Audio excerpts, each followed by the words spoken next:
Les résultats du BTS 2020 sont disponibles depuis ce mardi 6 octobre 2020 et peuvent être consultés sur le site www.examen.bts.net.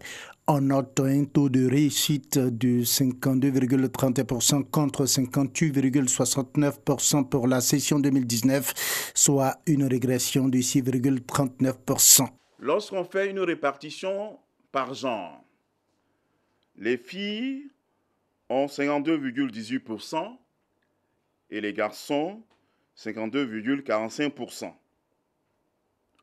Donc, le taux global de réussite est de 52,30% contre 58,69% l'année dernière. On peut remarquer qu'il y a une régression de 6,39%. Cette régression, évidemment, nous pouvons l'expliquer par, en grande partie en tout cas, la situation de la Covid-19 qui a bouleversé le calendrier académique et surtout le mode d'apprentissage de nos apprenants. Les candidats ont 3 jours à compter du mercredi 7 septembre 2020 pour introduire une réclamation. Ils devront éditer leur relevé de notes en ligne uniquement sur le site www.examen.bts.net.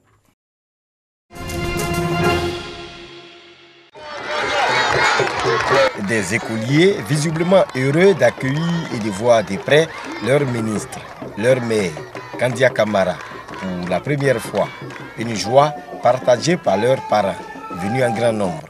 Et pour cause, la ministre de l'Éducation nationale, de l'enseignement technique et de la formation professionnelle arrive les bras chargés dans le Boclé, région choisie pour le lancement officiel de la distribution des kits scolaires pour l'année 2020-2021. Des kits scolaires destinés à 77 767 élèves du Sassandra et des Fresco. La première étape de cette distribution a eu lieu à Sassandra.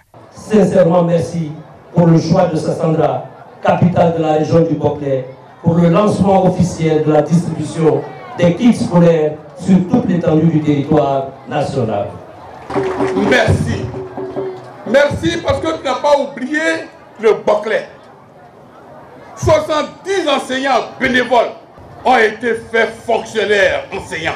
Pour le Boclé, sache cela, que vous les parents qui êtes artistes, ici vous sachez comment elle ouvre son cœur pour la région du Boclé. Pour Kandia Camara, ministre de l'Éducation nationale, de l'enseignement technique et de la formation professionnelle, la crise sanitaire de la Covid-19 n'a pas pu empêcher la solidarité nationale du gouvernement. Bien au contraire. En dépit de la crise sanitaire de la Covid-19, nous sommes encore présents à l'appel de la solidarité nationale. Pour cette année scolaire, ce sont 4 900 113 kits scolaires que l'État offre pour une valeur totale de 9 923 309 554 francs CFA.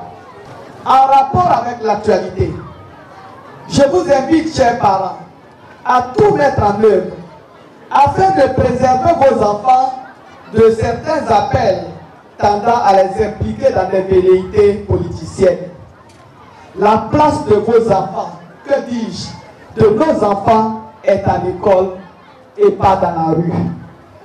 La deuxième étape de la cérémonie de distribution a eu lieu à Fresco où les élèves ont également reçu des mains du ministre de l'Éducation nationale, de l'enseignement technique et de la formation professionnelle leur kit pour la rentrée scolaire 2020-2021. Pour rappel, ce sont au total 4 900 113 kits scolaires qui sont distribués sur toute l'étendue du territoire national, pour un montant de plus de 9 milliards de francs CFA. Les étudiants de l'université Alassane Ouattara en conclave, l'endiguement de la désinformation et le discours de haine sur les réseaux sociaux. Quelle conduite des étudiants pour l'apaisement des élections de 2020? Ce sont ces deux thèmes qui ont constitué les bases des réflexions. Durant une journée, le comité des élèves et étudiants de Côte d'Ivoire, CESI, a exprimé son ferme engagement à contribuer à des élections sans heurts. Le président du CESI a invité ses condisciples à s'éloigner des chapelles politiques en se concentrant sur les études. S'il y a crise, c'est nous qui sommes les grands perdants. Pour un étudiant aujourd'hui qui a 30 ans, quand on fait une crise de 15 à 20 ans, il ne peut plus être embauché à la fonction publique.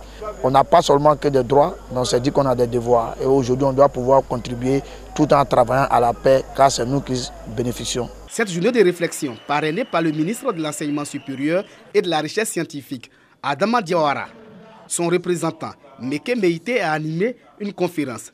C'est titulaire de la chaire UNESCO pour la culture de la paix, a exhorté les étudiants à tourner le dos à la violence. Aux jeunes gens, il est vrai qu'on parle de paix, mais je souhaite plutôt qu'on pratique aussi la paix.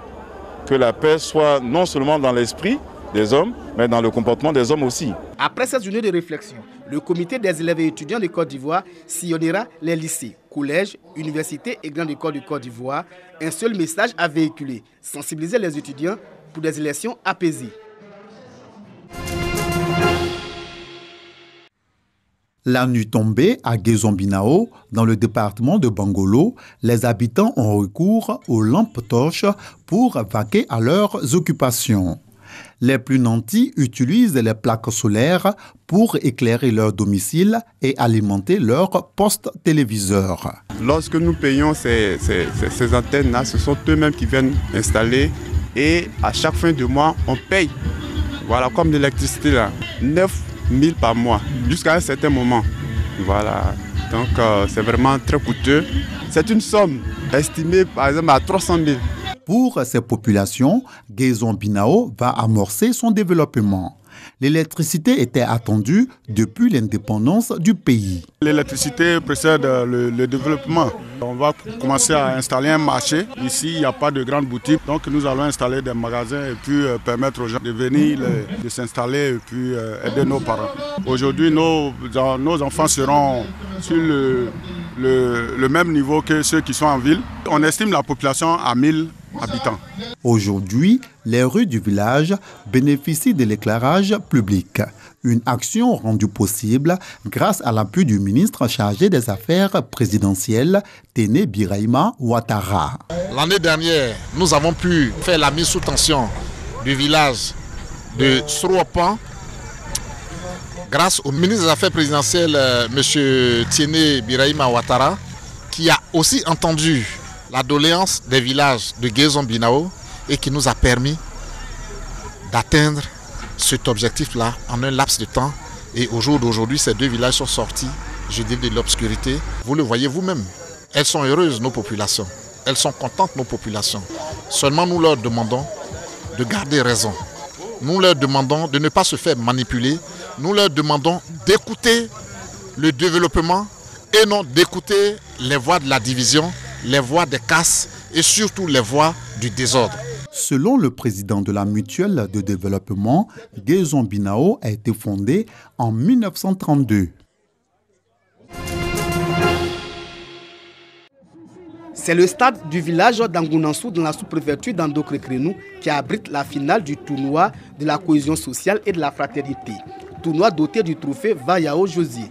Président du Parlement des jeunes de Côte d'Ivoire, débuté le 8 août dernier, cette compétition vise à préserver un climat politique apaisé, avant, pendant et après la présidentielle d'octobre 2020 à Béoumi. Nous sommes à la veille des élections présidentielles, la jeunesse étant un facteur vraiment très important dans la dynamique de l'apaisement du processus et même de la tenue des élections présidentielles.